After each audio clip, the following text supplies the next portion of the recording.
बात अब बिहार की करते हैं। कॉलेज और यूनिवर्सिटी की कमी नहीं, लेकिन जो व्यवस्था है उससे छात्र संतुष्ट नहीं दिखते। यही वजह है कि उनकी पसंद बिहार के बाहर के कॉलेजेस हैं। टॉपरों का दूसरे राज्यों के कॉलेजों में दाखिला प्रतिभा का पलायन है और ये नीति निर्धारकों के लिए बड़ी चुनौती है। शिक्षाविद जल्द ही स्थिति में सुधार का दावा भी कर रहे हैं। सीबीएसई 12वीं के नतीजों के बाद अब बारी है ग्रेजुएशन में दाखिले की। बिहार में कई विश्वविद्यालय हैं, लेकिन छात्रों की पसंद बिहार के यूनिवर्सिटी हैं ही नहीं। यहाँ तक पूर्व का ऑक्सफोर्ड कहे जाने वाले पटना यूनिवर्सिटी में भी छात्र नहीं पढ़ना चाहते। अतुल श्रीवास्तव आर्ट स्ट्रीम में बिहार टॉपर हैं, लेकिन उनकी पसंद केंद्रीय विश्वविद्यालय है। दूसरे टॉपर्स की पसंद भी बिहार के विश्वविद्यालय नहीं है। कहाँ जाना चाहते हैं, किसके थ्रू, कहाँ से, क्या बिहार में रहकर स्नातक करना चाहते हैं या बिहार से बाहर जाना चाहते हैं?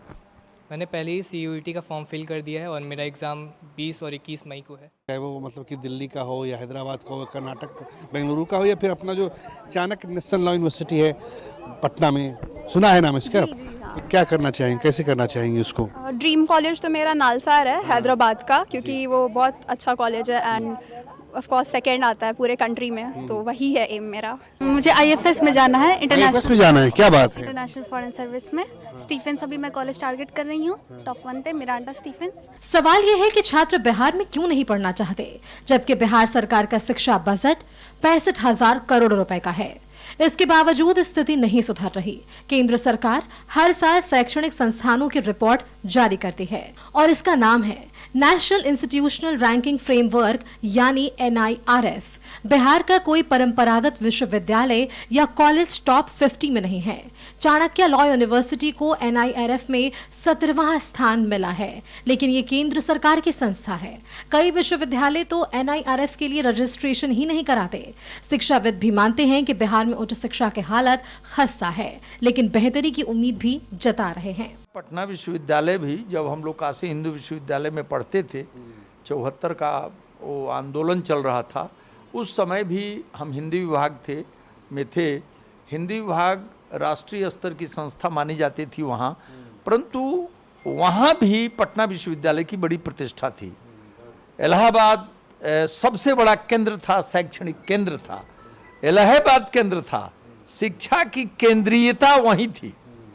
शिक्षा और शिक्षाविद, इन दोनों की केंद्रीयता वहीं थी, न्यूक्लियस वहीं था, इलाहाबाद। अब चीज़ें ये दिल्ली में चली गई हैं, परंतु हमारी सरकार के सामने ये बड़ी चुनौती है कि हमारे छात्र पटना विश्वविद्यालय में पढ़ें, भागलपुर में पढ़ें और बिहार के विश्वविद्यालयों में पढ़ें।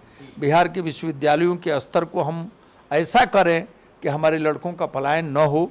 एकाध प्रतिशत लड़कों का जाना, कुछ प्रतिशत लड़कों का जाना तो स्वाभाविक है, परंतु बड़े पैमाने पर लड़कों का जाना और उनका रुचि दिल्ली होना, यह हमारे लिए चिंता का विषय जरूर है। इस मार्च को मेरा रीइंस्टेटमेंट हुआ, उसके बाद पटना यूनिवर्सिटी फिर अपने प्रगति के पथ पर अग्रसर है और ज्वाइन करते ही पटना यूनिवर्सिटी बिहार का पहला यूनिवर्सिटी हुआ जहां डिजिटल स्टूडियो का हम लोग उद्घाटन किए।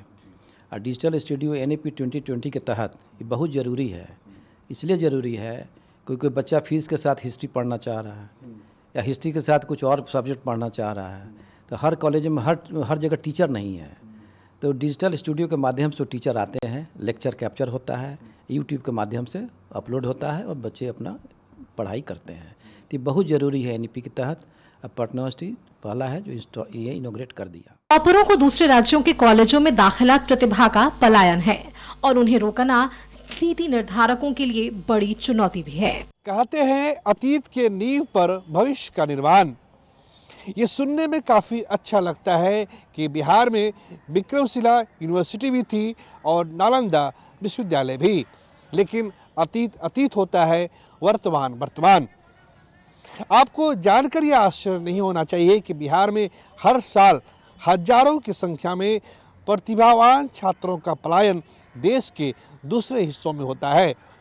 इस बार भी जब CBSE ने अपने रिजल्ट घोषित किए तो इसके टॉपर छात्रों की नज़र में बिहार की कोई भी यूनिवर्सिटी पढ़ने के लायक नहीं थी। जो टॉपर छात्र हैं उन्होंने बिहार के बाहर के विश्वविद्यालयों में एडमिशन लेना ज़्यादा पसंद किया है। ये बिहार के नीति नियंताओं के लिए सोचने वाली बात यह है कि जिस बिहार में शिक्षा का बजट 65,000 करोड़ के आसपास है, वहाँ पे आखिरकार पढ़ाई का माहौल क्यों नहीं बन पा रहा है। कैमरा पर्सन प्रदीप के साथ प्रीतम कुमार, कशिश न्यूज, पटना।